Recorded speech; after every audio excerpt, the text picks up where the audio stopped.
Kelly here with Yoga on Main. Today we're going to go through a quick yin practice. If you don't have a lot of time but you still want to get some opening in the hips, this is a great class to try out. So we're going to start off in a wide seated position. So I like to prop myself up on at least one blanket, two if your hips are a little tight, especially if you're practicing in the morning. And we're going to send the legs out to the side. I like to do this facing the long edge of my mat so that the heels are supported. If you're still really tight through the hamstrings today, feel free to grab another rolled blanket, even a washcloth.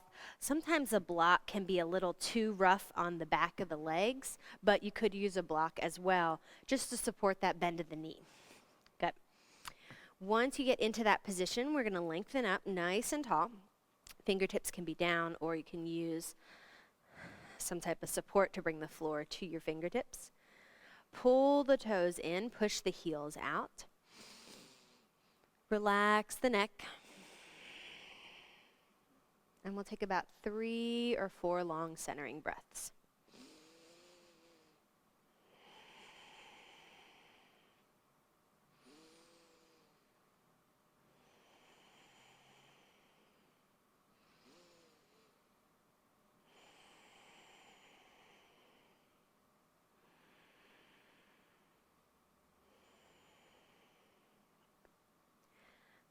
Right from here, we'll roll the shoulders back and down again. Slowly blink the eyes open. And we're going to start to walk the hands towards the right side, reach that left arm up nice and tall. Notice if that outer hip, that left hip starts to lift up off the floor. See if you can keep it down. And then inhale back to center, over to the other side. Good. Feel that stretch down through the side of the body. We'll inhale nice and deep. Exhale back to center. Good. We'll go over to that right side one more time. This time reach the hand on the back of the head and push the head into the hand as you look up, feeling that stretch. Maybe stretch up into the shoulder a little bit. And then we'll come back through center, over to the other side. Just noticing. Good. We'll come back towards center once again. If you have some support behind the knees and you feel comfortable taking that out at this point, go ahead and take that out. And we're going to lean forward. Good. You can use your blocks out in front of you for a little extra support. And just notice where you get to when the inner groin and back starts to round. So when you start to feel that stretch here and your shoulders start to round forward, that's where you want to pause. If you can keep the chest long, feel free to come down a little bit lower. Good. You might bring the floor to you by using blocks under the forearms, or you can come back up. You might continue to work your way down as long as that chest stays long, chin just slightly lifted, lengthening the back of the neck. And we'll start to slow the breath down once again. Just finding a sense of ease washing over the body in this posture.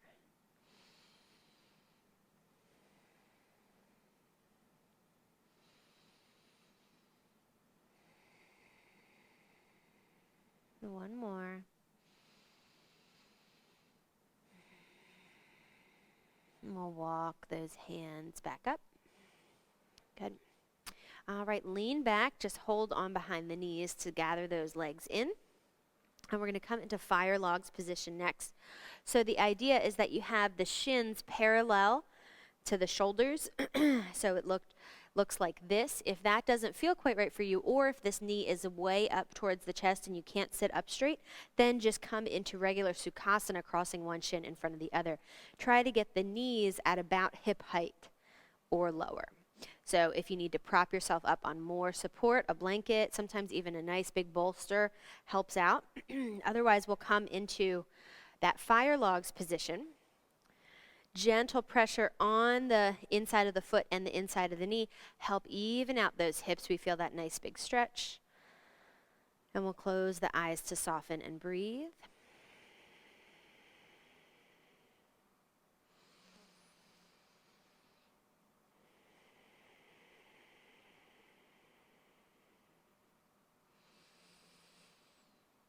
Good. No matter where you are, either in fire logs or Sukhasana, we're going to start to circle the torso around, noticing where you start to feel a little bit more of an intense stretch, and then moving away from it. Good. Keep moving around just at your own rhythm in one direction. And then we'll switch directions after this last one. Good. Just move in the other direction.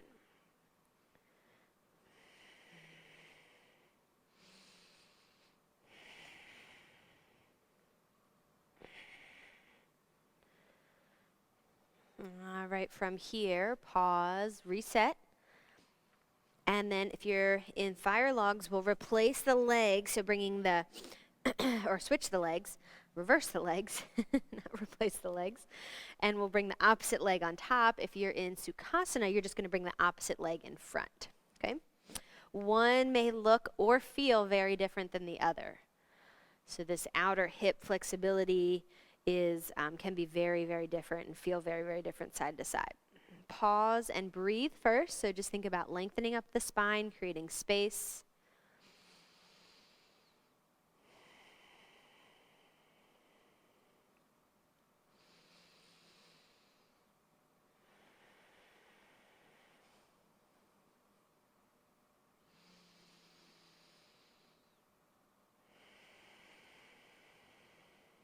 And then when you're ready, we'll start to add in those circles. So just move in one direction, see how that feels.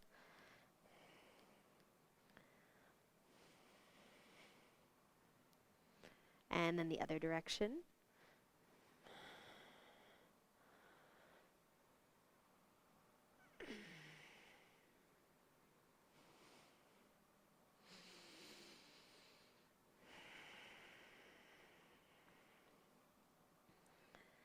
Last one.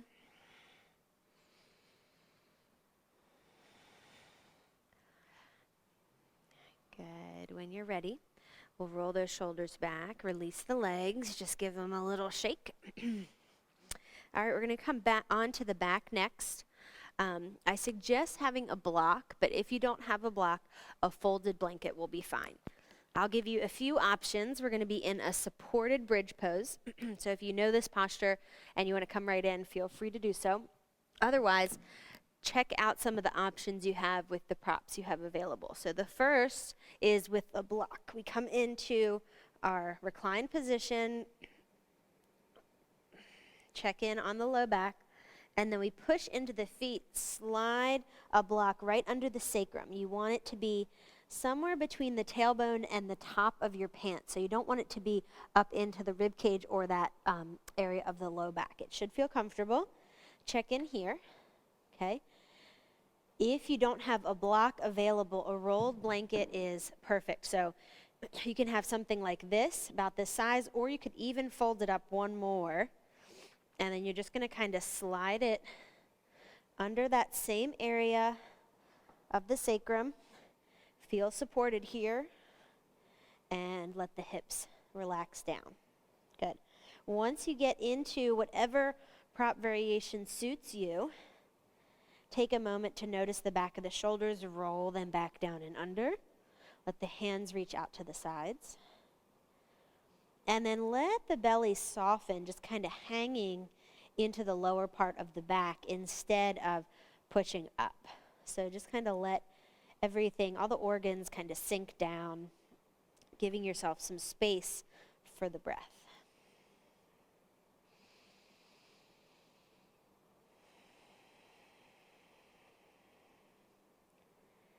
If you're on a block and you prefer to take the next level of height, that can create a little bit more opening, but it's not required. If you want to see what that feels like, lift the hips up, turn the block onto that second level, and settle back down.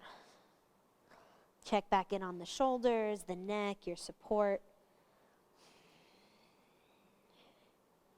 and continue to breathe.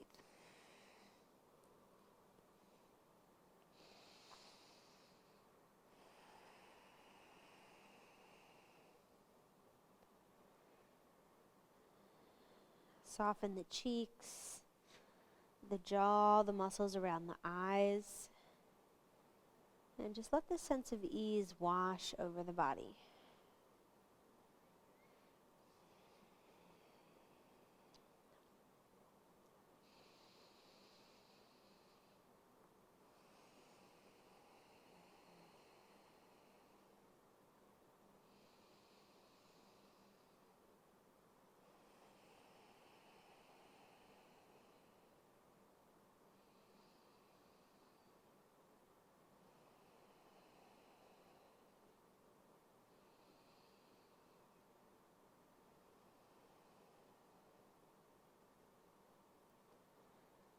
From here, we'll go ahead and come back down to that first level of the block if you've lifted up at all.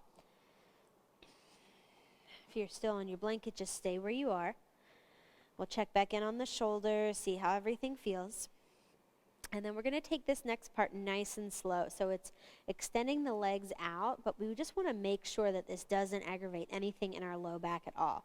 The idea is that it opens up the front part of our hips.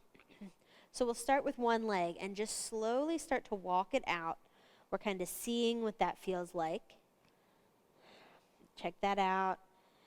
Let the foot fall open, maybe draw the toes in, see which one feels better for you. And then walk that foot back in nice and slow and test out the other leg.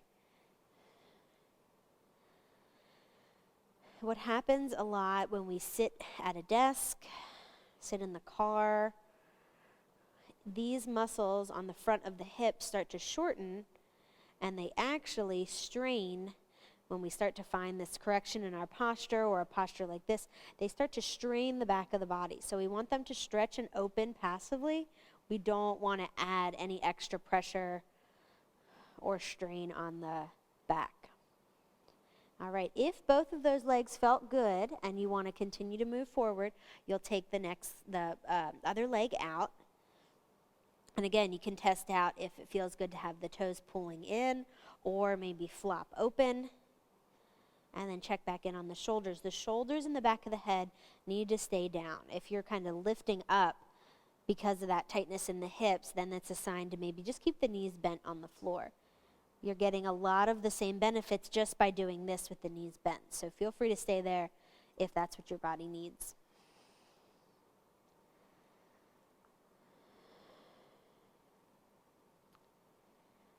When we work on hip openers, we often think of those big poses like pigeon and lizard pose that really work the back and the outer hips.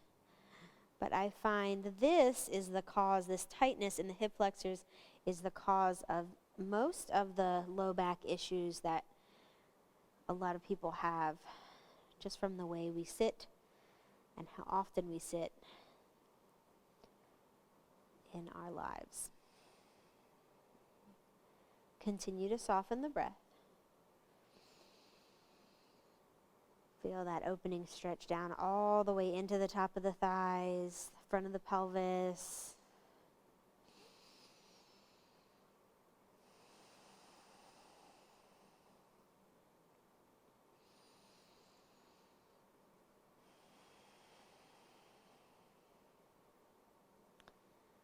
Very last one.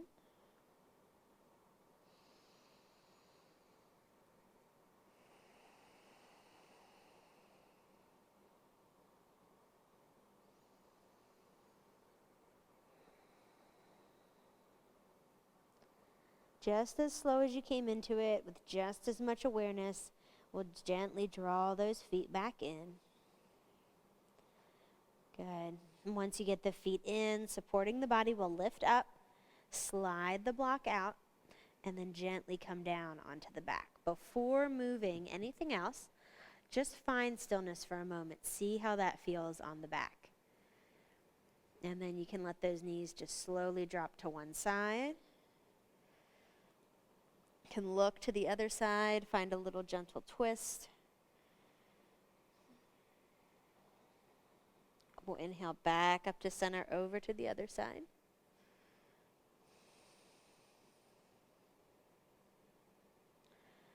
Gentle twist here.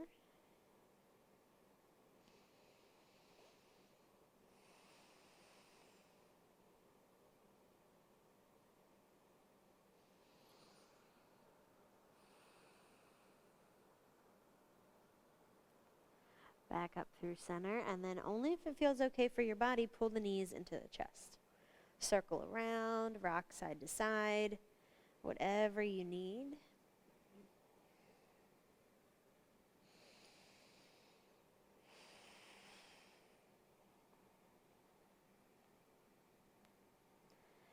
Good.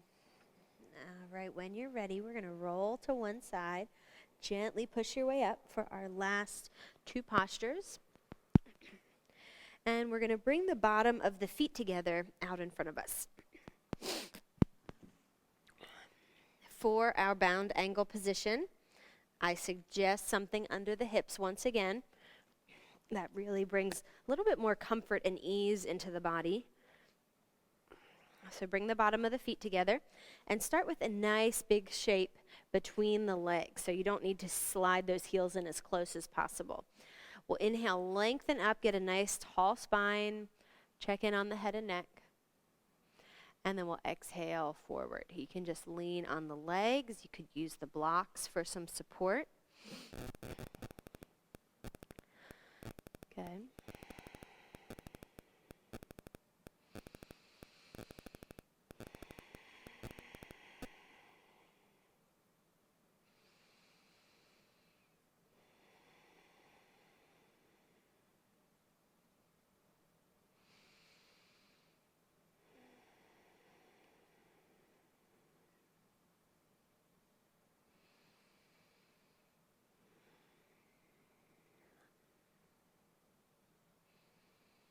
At the end of the next breath, we'll gently walk up, and we're going to come into a slightly deeper variation. So one might be sliding the heels close into the hips for a little bit more of this position, or if you'd like to utilize your block, you can place the block where the feet were, and then bring those legs up on to the block.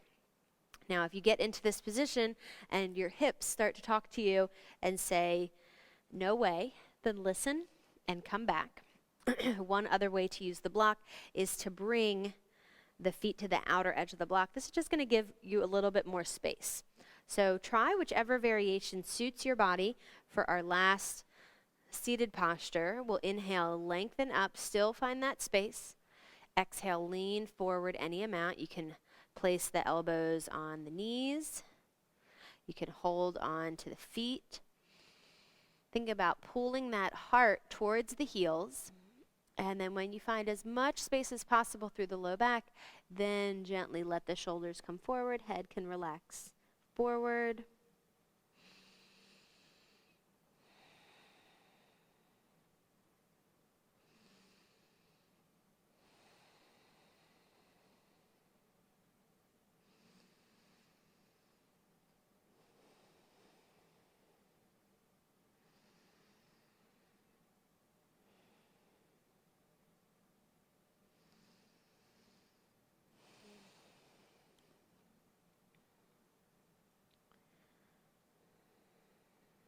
Last full and complete inhale here. Exhale all the way. And then we'll walk back up. Good. All right. Take your feet off the block or away from the block. We're going to bring those blocks to the outer edges of the mat. Slide the hips off the blanket. The legs are going to be in the same position, but supported by the blocks this time as we come down to lie in Shavasana. So that might look like this, where the blocks are up nice and high, supporting the outer knee. Or if you need more support, you're going to bring the blocks close to the thighs, and that's going to support more of the outer thigh. Okay? All right, so check in. That might feel a little different once you get down. Move your blanket from behind you. You can use it for the head or the neck. And then lie back. Good. Get yourself set up however you need. If you want to cover up with the blanket, an eye bag, socks. And we'll relax into Shavasana. Take a quick scan down the body, noticing anything that's still calling your attention to it. An area of the body, a thought.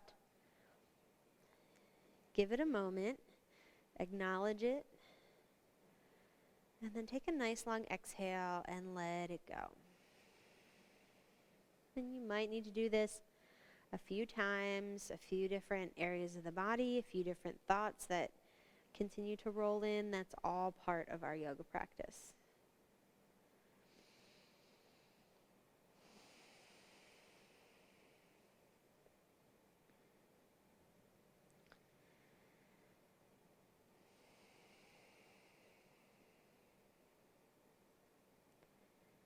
Eventually completely softening the back of the body towards the floor, letting go of all effort, all plans, all tasks that the mind thinks it needs to do at this point. Just be here, present with your body.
Slowly starting to invite some movement back to the surface of the body. Wiggling fingers and toes, rolling out wrists and ankles.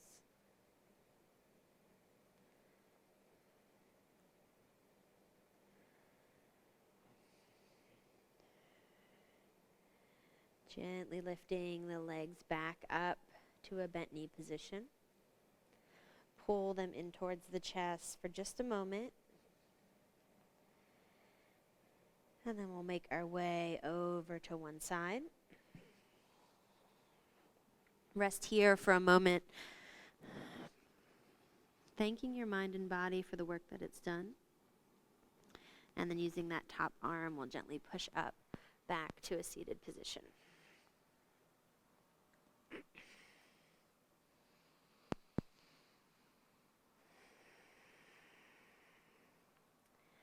Gathering the hands at the heart center, acknowledging your practice, the time and commitment to yourself.